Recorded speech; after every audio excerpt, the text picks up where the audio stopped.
Good morning all of you. Welcome to our class. Our today topic is why do we study tense? हम tense क्यों पढ़ें या tense पढ़ने की क्या जरूरत है? आपने सबसे ये सुना होगा, इवन हम अपनी अर्ली क्लासेस में भी ये सुनते हैं कि अरे टेंस पढ़ना बहुत जरूरी है, टेंस तो इंग्लिश का बेस है, अगर हमें टेंस नहीं आता तो हमें कुछ नहीं आता।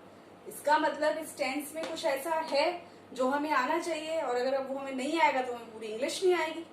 ठीक, अब यहाँ पे वो क्या वर्ड है, क्या आएगा, वो हमें जानना है कि टेंस में ऐसा क्या है जो हमें ठीक से नहीं आएगा तो हमें इंग्लिश नहीं आएगी। सबसे पहली चीज, टेंस होता क्या है, पढ़ेंगे क्यों ये तो बाद में बात करेंगे ना, पहले हमें बताना चाहिए कि है क्या टेंस, किस चीज को हम टेंस कहते हैं। अब आप ध्यान से सुनो, 3 तरह के टेंस आपको मालूम है जो आपने हमेशा से सुना है कि पास्ट है, प्रेजेंट है, फ्यूचर है। Past, present and future, in 3 words से हमें पता क्या चलता है? पास्ट मतलब जैसे मैं बोलती हूँ कि ये तो पास्ट की बात है तो आपको क्या समझ में आएगा? जो काम हो चुका है। मैंने कहा अरे ये तो प्रेजेंट की बात है, मतलब अभी हाल फिलहाल की बात हो सकती है। मैं कहूंगी ये तो फ्यूचर की बात है, मतलब जो चीज अभी हुई नहीं है। ऐसा ही है। इसका मतलब आपको इन 3 वर्ड से क्या पता चल रहा है? Time, right. आपको इन 3 वर्ड से टाइम का पता चल रहा है कि पास्ट मतलब जो टाइम जा चुका है, प्रेजेंट मतलब जो टाइम आएगा, फ्यूचर मतलब प्रेजेंट मतलब जो टाइम है अभी, एंड फ्यूचर मतलब जो टाइम आएगा। यहाँ पे हम क्या लिख सकते हैं? टाइम। बेसिकली टेंस हमें क्या बताते हैं? टाइम। और जितनी भी इंफॉर्मेशन हम किसी को देना चाहते हैं उसमें मोस्ट इम्पॉर्टेंट टाइम ही है। अगर मैं आपको बता रही हूँ कि कल स्कूल आना है तो ये तो बता रही हूँ कि कल स्कूल आना है, मतलब ये टाइम ही तो बता रही हूँ। इतने बजे क्लास शुरू होगी, हमें इतनी देर पढ़ना है, हमें इतनी देर योगा करनी है, ये सब कुछ क्या है? टाइम। सबसे इम्पोर्टेंट क्या है? टाइम। अब मैं आपको एक एग्जाम्पल हिंदी में दे रही हूँ, ध्यान से सुनना। अगर हमें ठीक से अपनी बात दूसरे को बतानी है, ठीक है, यानी हमारा कम्युनिकेशन प्रोसेस ठीक होना चाहिए, तो उसके लिए हमारा जो लैंग्वेज है, हम जो बोल रहे हैं वो भी बिल्कुल एग्जैक्ट करेक्ट होनी चाहिए। अगर मैं आप लोगों को बोलती हूँ बेटा ऐसा है, कल मेरे घर पे 8 बजे पार्टी है तो प्लीज ऑल कम, ठीक है, कल शाम को 8 बजे मेरे घर पे पार्टी है तो आप सबको आना है, ये मैंने बोला। अब आपको मेरी बात से क्या समझ में आ रहा है कि मैम कह रही है कि कल मेरे घर पे 8 बजे पार्टी है और 8 बजे पार्टी में आना है। अब आप सब तैयार हो जाएंगे पार्टी में आने के लिए। नेक्स्ट डे मैं दरवाजा खोलती हूँ, मैं कहती हूँ अरे इतने सारे स्टूडेंट्स एक साथ, क्या बात है भाई, व्हाट अ प्लेजेंट सरप्राइज। तो आप क्या सोचेंगे?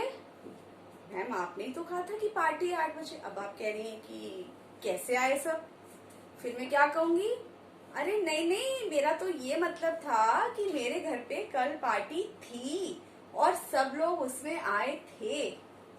अब आप क्या सोचेंगे? आपस में क्या बात करेंगे कि मैम तो ये तो कह रही थी कल की पार्टी है और अब कह रही है पार्टी थी। मैम आप कहना क्या चाह रहे हो? यही बोलोगे ना। अब इसमें आपको गड़बड़ समझ में आ रही है क्या हुई?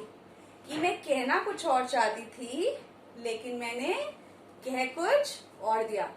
इसका मतलब मुझे ठीक से हिंदी बोलनी आई नहीं, यानी जो लैंग्वेज मैं आपसे बोलना चाहती थी वो मैं ठीक से बोल ही नहीं पाई। समझ में आया?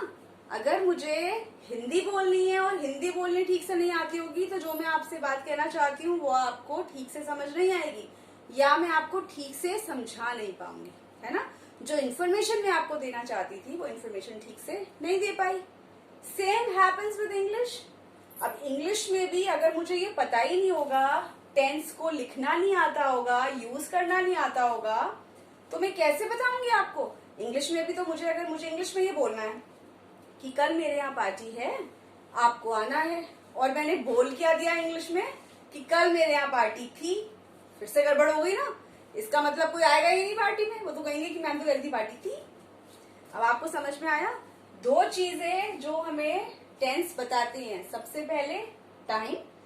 टाइम हमें पता लग रहा है कि कौन सा काम कौन से टाइम पर हो रहा है।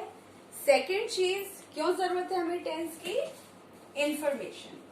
अपनी इंफॉर्मेशन को दूसरे तक ठीक से पहुंचाने के लिए you can also say communication. समझ में आया? अगर हमें ठीक से कम्युनिकेट करना है, अपनी बात को दूसरे से कहना है, उसकी बात को सुनना है, समझना है, तो हमें उसके लिए टेंस आने चाहिए। इतना समझ में आया सबको बहुत अच्छे से। अब पूरे सेंटेंस में ये क्या है, पूरे सेंटेंस में जो टेंस है यानी जो टाइम है वो कौन बता रहा है हमें। आपको ये मालूम है subject plus verb plus object. ये आपको बताया था मैंने पहले भी कि एक सिंपल सा सेंटेंस स्ट्रक्चर इंग्लिश का क्या होता है, subject plus verb plus object. Subject आपको ऑलरेडी मालूम है क्या होता है, डूअर, जो कि काम कर रहा है। डू मीन्स काम, डूअर मीन्स जो काम कर रहा है, पूरे सेंटेंस में जो कि काम कर रहा है। वर्ब क्या है, वर्क, कोई भी काम या एक्शन जो सेंटेंस में हो रहा है। ऑब्जेक्ट, जिसके ऊपर वो काम किया जा रहा है या जिसके बारे में बात की जा रही है, ये आपको मालूम है। अब ये भी अगर ना हो तो आपको पता है कि एक सिंपल सेंटेंस बनाने के लिए हमें सब्जेक्ट प्लस वर्ब की जरूरत होती है।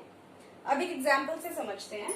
ये मैं आपको क्यों समझा रही हूँ, क्योंकि मैंने आपको बोला है कि टेंस से हमें टाइम पता लगता है।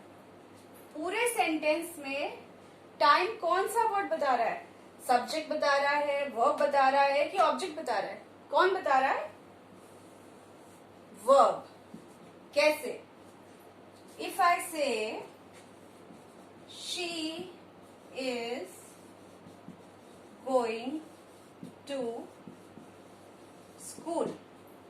अब सबसे पहले तो ये समझ लें पूरे सेंटेंस में शी क्या है, as you already know, subject, is going verb, is कौन सी वर्ब होती है, हेल्पिंग वर्ब। ये मैं आपको जब वर्ब अलग से पढ़ाऊंगी तो उसमें एक्सप्लेन करूंगी। सब्जेक्ट है she, is going helping verb and verb, to school आपका पूरा क्या आएगी, ऑब्जेक्ट। अब ध्यान से सुनो, इस पूरे सेंटेंस में हमें क्या पता लग रहा है, हमें पता लग रहा है कि वह स्कूल जा रही है, ये काम इस समय हो रहा है। इज गोइंग, इस टाइम पे वो स्कूल जा रही है, तो इसका मतलब हमें ये पता लग गया कि ये काम कौन से टाइम पे हो रहा है, इसी टाइम पे हो रहा है। और ये टाइम हमें कौन बता रहा है, हेल्पिंग वर्ब प्लस वर्ब। इसका मतलब पूरे सेंटेंस में टाइम कौन बताता है, वर्ब, यानी जो वर्क है, जो एक्शन है, किस टाइम पे वो एक्शन हो रहा है। समझ में आ गया। एक और सेंटेंस ले लेते हैं। अगर मैं बोलती हूं she will go to school, अब हमें टाइम का पता लग रहा है, अभी भी क्या वही वाला टाइम है, टाइम चेंज हो गया क्योंकि आपको पता लग गया कि विल आ गया, तो इसका मतलब फ्यूचर टेंस की बात हो रही है। अगेन हमें इससे क्या पता लग रहा है, टाइम, कि ये काम अभी हुआ नहीं है, अभी हो भी नहीं रहा, लेकिन होगा। समझ में आ गया। अब ये दो चीजें मेन है, ये मैंने आपको इसलिए अच्छे से एक्सप्लेन करी है क्योंकि बहुत सारे स्टूडेंट्स को ये पता ही नहीं होता है कि हमें टेंस पढ़ना क्यों है, इससे हमें पता क्या चल रहा है। दो चीजें क्या बताई, time and how to give information. ठीक, अलावा इसके ये सब तो आपको मालूम है कि 3 तरह के टेंस होते हैं, प्रेजेंट, पास्ट एंड फ्यूचर। हो सकता है आपको ये भी पता हो कि हर टेंस के 4 सब पार्ट्स होते हैं, लेकिन अब आपको ये भी जानना जरूरी है कि अगर मेन टेंस 3 ही होते हैं तो उनके सब पार्ट्स की जरूरत ही क्या है। भाई 3 ही तो टाइम होते हैं, एक वो जो जा चुका है पास्ट, एक वो जो अभी है प्रेजेंट, एक वो जो आएगा फ्यूचर। फिर इसके अलावा किसी और टेंस की क्या जरूरत है, किसी और फॉर्म की क्या जरूरत है।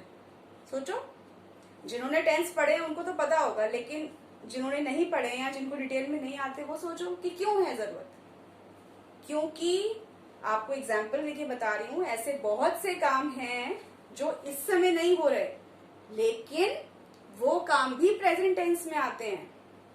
ऐसा होता है, जैसे इस समय तो मैं खाना नहीं खा रही लेकिन मैं रोज खाती हूँ, राइट। तो ये काम भी किसका है, प्रेजेंट टेंस का। हो सकता है ऐसी पास्ट टेंस में भी होता हो सकता है ऐसी फ्यूचर टेंस में भी होता हो। ये तीनों टेंस मैं आपको सेपरेट वीडियोस में समझाऊंगी, सो दैट आपको फ्यूचर में कभी भी कोई कंफ्यूजन टेंस को लेकर नहीं होगी। आपको इजीली टेंस को समझना भी आएगा, लिखना भी आएगा, और आपको डिफरेंस भी पता होगा कि अगर हम सिंपल प्रेजेंट यूज कर रहे हैं तो क्यों कर रहे हैं, प्रेजेंट कंटिन्यूअस यूज कर रहे हैं तो क्यों कर रहे हैं। समझ में आया? तो आज के लिए आपकी ये वीडियो जो है ये कंप्लीट हुई। इसको आपको ध्यान से समझ लिया है आपने। अब मैं आपको नेक्स्ट वीडियो में I will explain simple present tense. Okay, thank you.